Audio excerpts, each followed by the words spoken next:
Hello and welcome to this video looking at the Lenormand 9 square. The 9 square is 3 by 3 cards,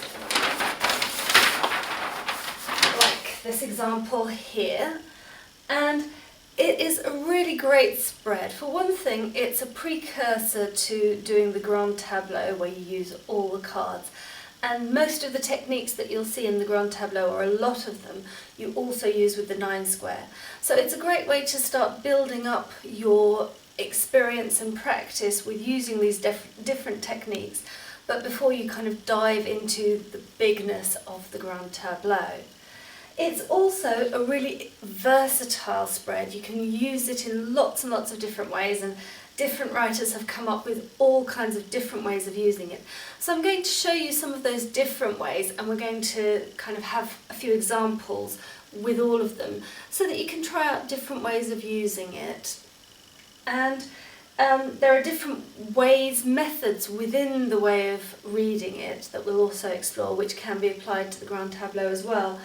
But they're also perfectly good and useful techniques, even if you're just treating the 9 square as a reading on its own. So we'll look at the different methods of reading it and also additional techniques like mirroring and knighting, which really come to the fore in the Grand Tableau, but can be useful as well in the 9 square.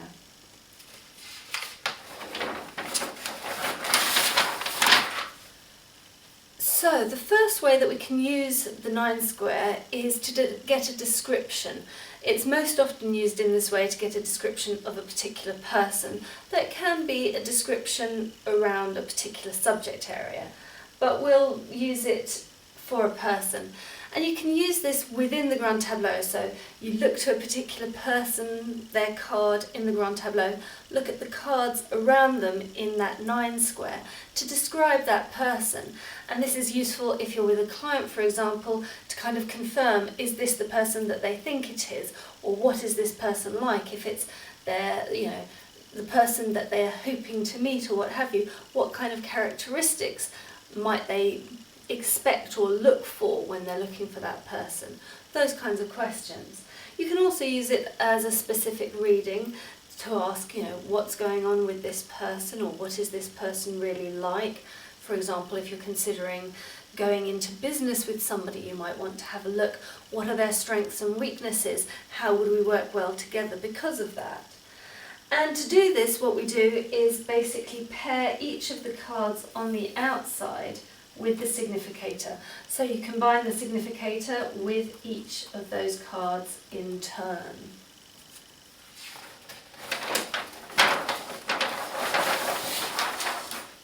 So I've created an example here, which I hope you can sort of see big enough. The card's all blown up from the kindergarten Lenormand. So we have the man in the centre, so reading about what is this man like. And we basically pair him with each of the cards that's around him.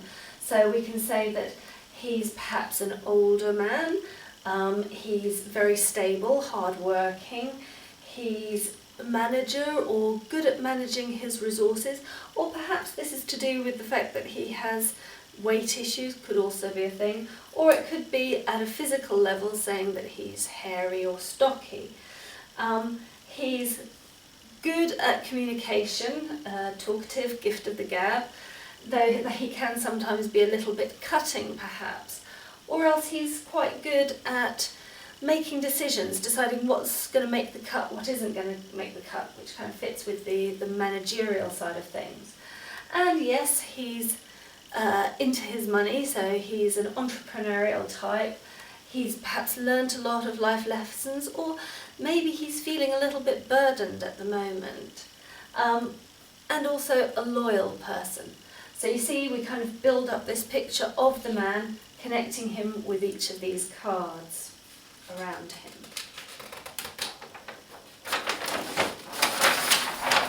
We can also read in the round, and traditionally it's read starting from this kind of middle left position and working around in a circle.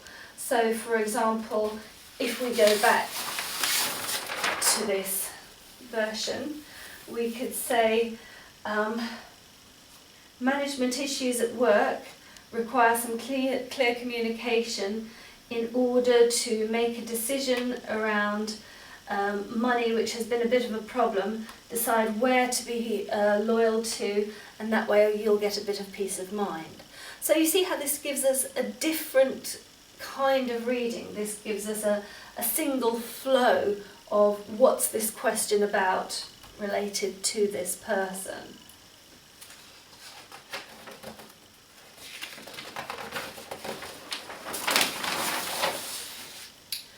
Treating the 9 square as an individual reading rather than as part of a Grand Tableau, there are quite a lot of different ways that we can read it. As I say, it is very, very versatile.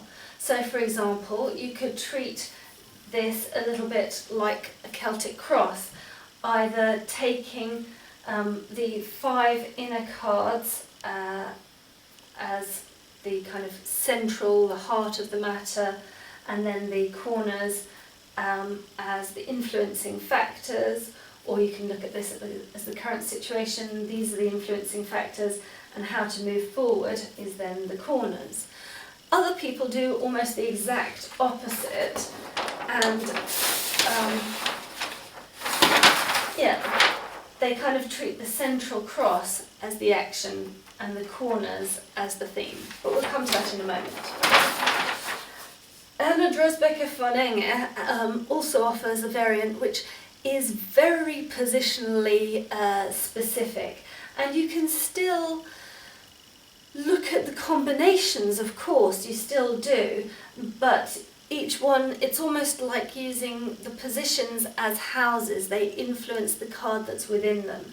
So in this you would have number 1 is the past, this is your present not under your control, the future, the present you can control, the past you can influence, past karma, future karma, how you can influence the future, and the final result is kind of where you are. So you could lay additional card on top of the significator, or you can just let that be the card as it lands, so drawing all of the cards randomly rather than using a significator.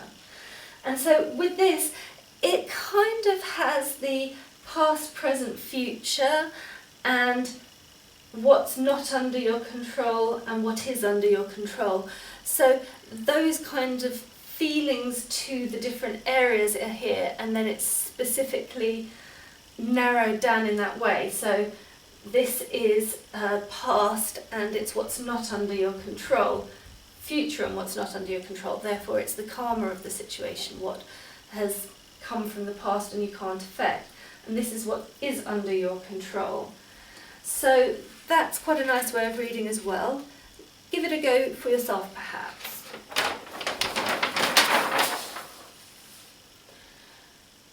The most perhaps traditional or common way that the 9 square is read is kind of using it in this very detailed way, which really does make it the precursor to the 9 square, to the Grand Tableau rather, sorry. And so here what you do is look first at the corners, then you look at the central cross. You can also look at the columns and look at the rows, as well as the diagonals, and also mirroring and knighting, and I'll explain those when we kind of get to that, and we'll have an example to kind of break this all down a little bit.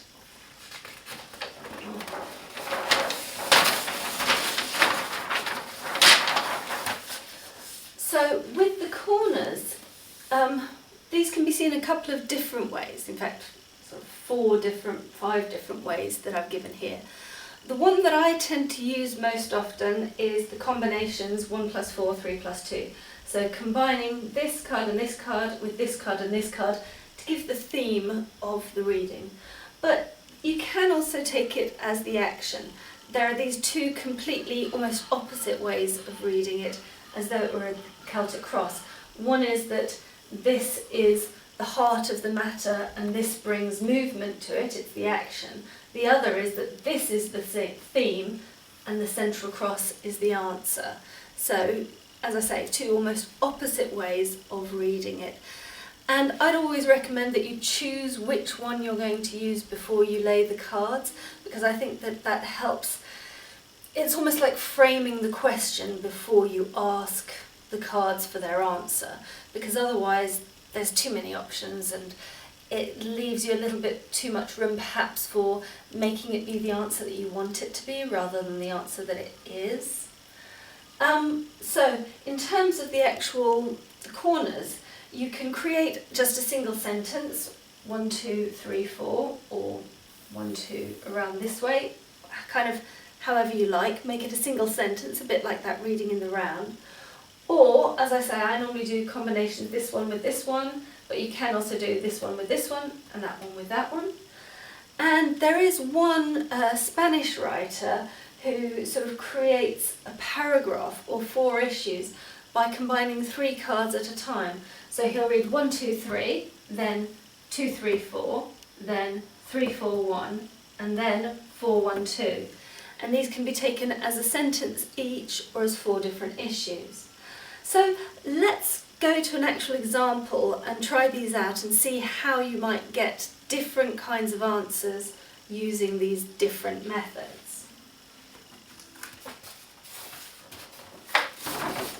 So here we have our example. Okay, I'm a bit worried about losing my place. There. So we could either take a single sentence, so that would be like this. So some small joy comes with a change of heart, for example. Or we can do the combinations. So we're talking here a lucky coincidence, and here the heart and storks could be an emotional change or changeable emotions. You can do the combinations, so we might say fortuitous emotions bring an energetic change into the situation. That's how I would normally read that. Or we can try the Spanish version, say there's small joy in change because the energy around movement brings up a lot of emotion, and changeable emotions are a little bit happy but not hugely happy. For emotions to be synchronous, or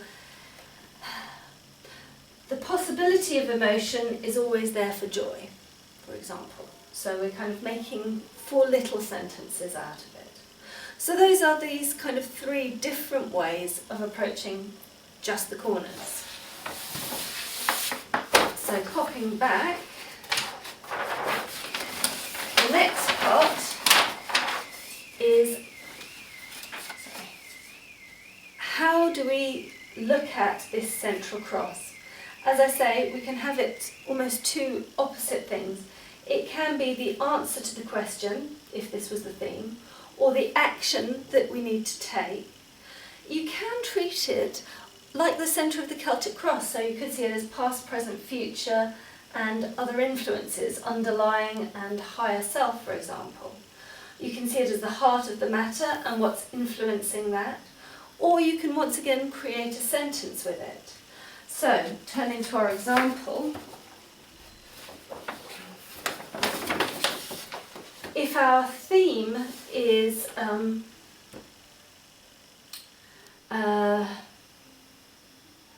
opportunity for emotional tenderness through energetic changes, then the answer is that we need to look for clarity around a project that has been taking a long time, and that might require us finding some recognition from our community.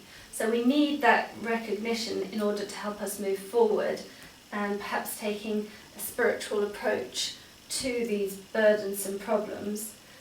Doing some research, some spiritual research, will bring us recognition from our community to help overcome the burden, the problem that's been at the centre of finding this lucky change of heart.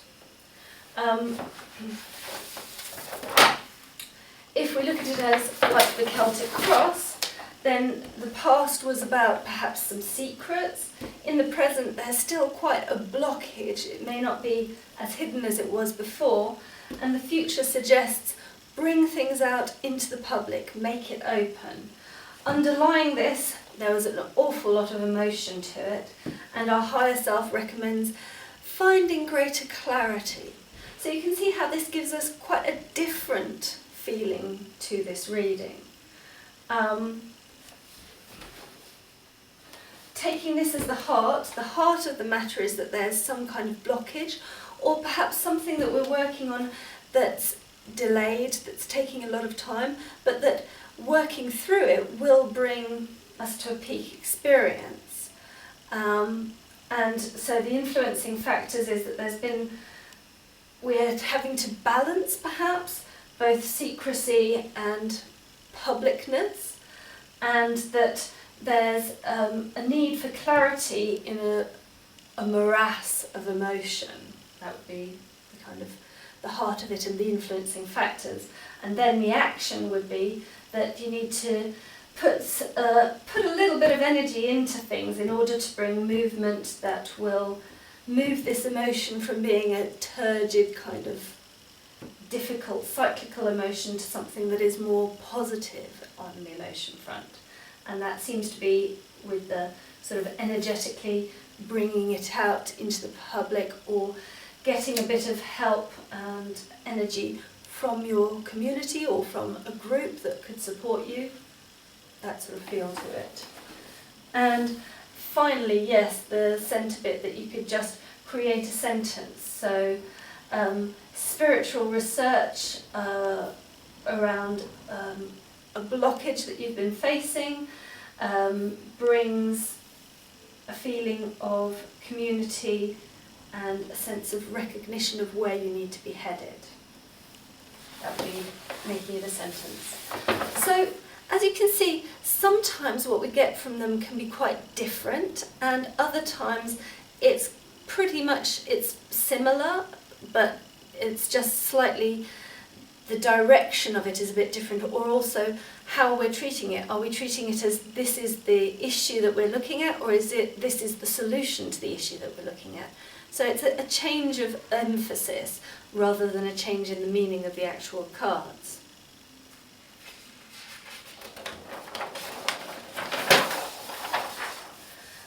As we saw a little bit with Anna Dresbecker von Enger's variation, most often columns are treated as past, present and future. Now, if you're doing this around the man or the woman as a significator, then you may want to change that depending on which way they're facing. That's kind of a personal choice. But this is the most common kind of pattern, so seeing past, present and future. And we can read our example just on that basis.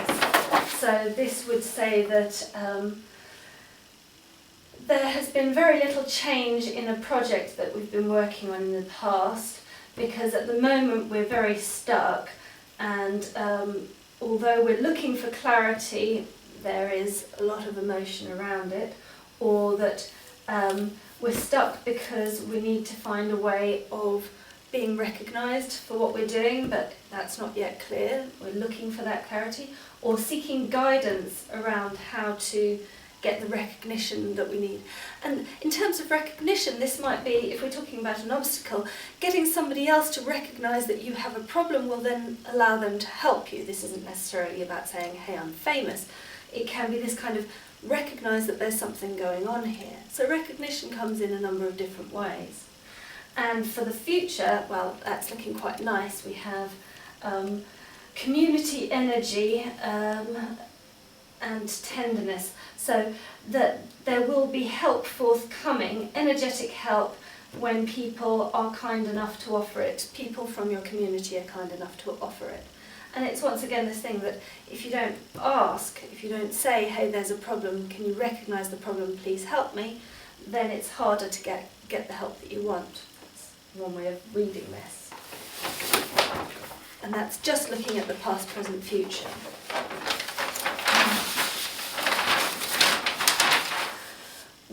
rows, there are rather a lot more different ways that these are sometimes used or can be used. And different people do different things, but kind of basing it around the way that the cards are read in the Grand Tableau, the most common way would be to look at the top row being the things that are in your head or your thoughts.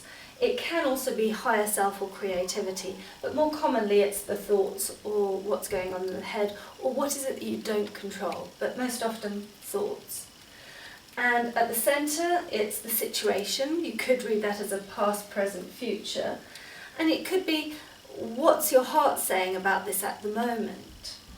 And the bottom row could be the action that you need to take or the action you have been taking. It can be your unconscious, though to be honest that is a less common way of reading it. It can be what is supporting you in this. It can be what would give you the courage to do what needs doing. It can be telling you what your gut is telling you in this. So this is what's your felt sense of it, while this is the, what does your heart tell you and what does your head tell you. And it is also about what is under your control. If you're sort of the significator here, it's what's under your control, what are you on top of. So if we look at the rows in that way,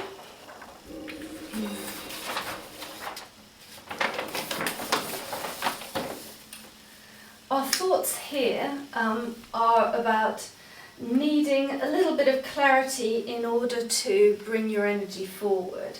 So being perhaps a little bit uncertain and needing that. Or it could be about keeping your eyes open for spiritual energy and support that will bring you joy. Where you are currently is feeling quite blocked around a community project, for example. And what action can you take, or what do you have control of? You have control over what you allow people to see and don't see, which kind of is connected to the book. These two cards feel quite connected in this way. And you can bring a change about. That might just be a change of heart, but it could be an actual change, or it could be an emotional change. There's a lot of stuff around emotions. Or perhaps it's saying that cyclical changes will bring the emotional variation that you need. So the emotional change that you need will come with time based on the cycles, but this is a sort of shorter time. It's a moon cycle rather than like a year or something like that.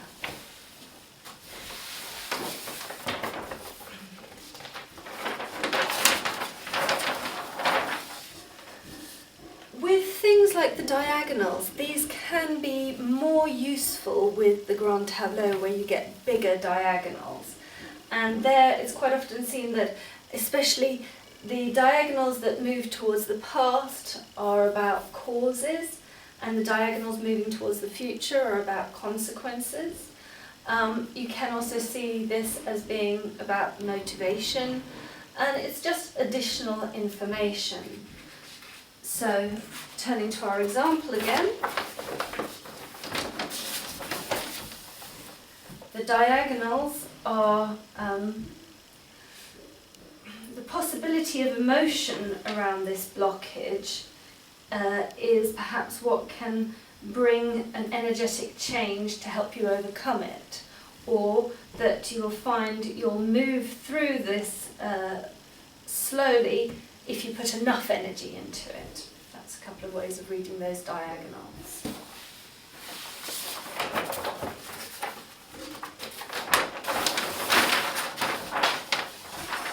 We now come to the technique of mirroring, and there are 3 different ways that we can do mirroring. We'll see this here in the 9 square, and of course it becomes a lot more relevant in the Grand Tableau where you've got more verticals, horizontals and diagonals to be looking at.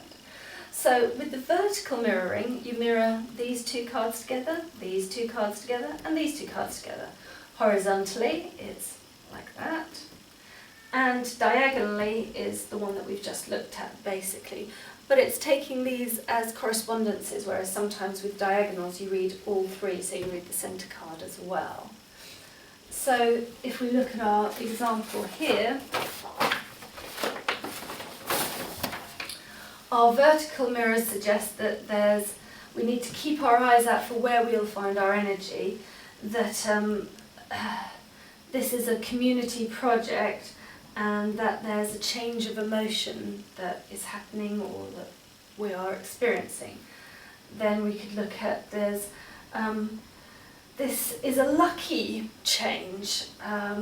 It's something that was going to bring clear recognition of what's going on, and it will bring great joy, a joyful emotion. So this is very positive there. And then, as I say, you have the diagonals that we've already looked at.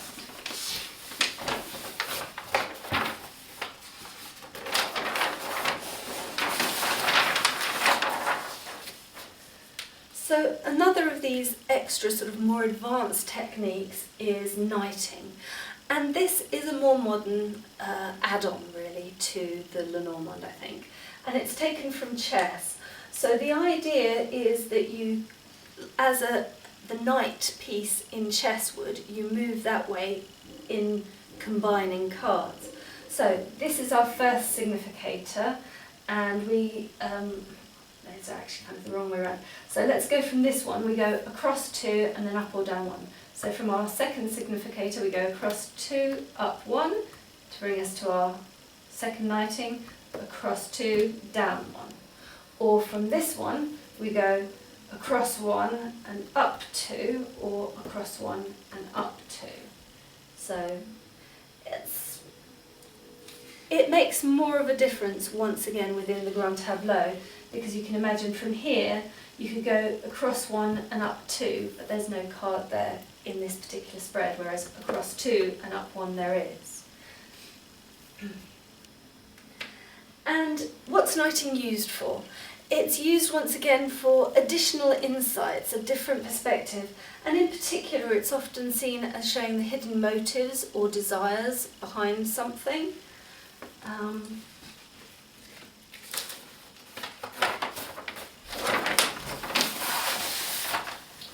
So here we could say that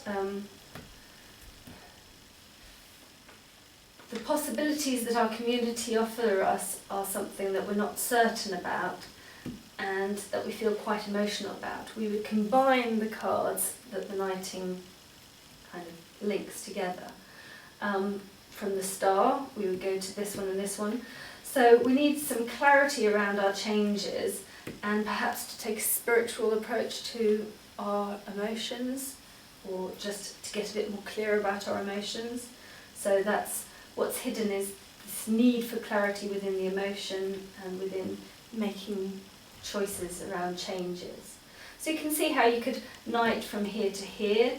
So there's a lot of energy around a project and a lot of emotion around it. We haven't looked at that before, that this project that is so blocked and that is a community project, on the other hand, there is a lot of emotion around it, a lot of positive emotion and a lot of energy in it, so that's why it's kind of moving towards a positive outcome.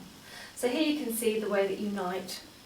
You could knight here from this one to here and over to here as well. These two would combine.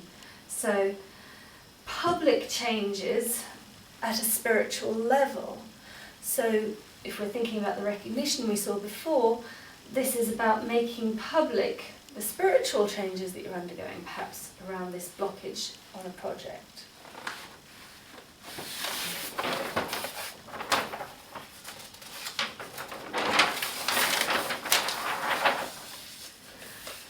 Another very interesting technique to use, which is used in the Grand Tableau, is the idea of houses. And you can use houses with smaller spreads. There are quite a lot of different ways of doing it, and I'll kind of talk you through 3 different ones here, or 4 in some ways. So in all of these, the most common way of using them is to use the house card as a descriptor for the card that falls in it. So for example, so you can read the spread position as the house numbers. So this spread position is position 1. That would therefore be the rider. So the rider adds its energy, or is used as a descriptor for the card that falls here, which in our example was the clover. So it's about some lucky movement, or a little bit of movement, or a lucky way of communicating, or the gift of the gab around exploring possibilities.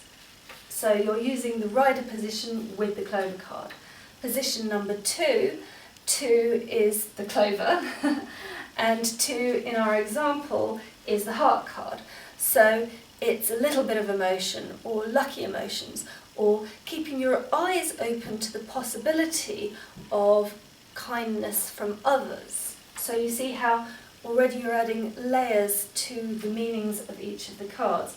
Position 3 is the ship, and that, in our example, is the storks. So that would be foreign movement. This card is sometimes about migration. This might bring in the idea of moving to a different country, or the change being an international change, or the ship can also be about a business venture, profits, bringing those things in, things that the ships, when they went away, they would then come back with profits. So a change of fortune, perhaps. So you see how adding the house in gives a different flavour to each of the cards, and then you're building up, so it's almost like you have 18 cards rather than 9, which is why it's a more advanced technique. You can also choose to add the spread position number and the card number together to give you the house number. So for example here, the position is 1, the card is the clover, which is number 2. That would give you 3, the ship. So then you would be combining the ship with the clover. So it would be good luck coming from abroad, or lucky venture.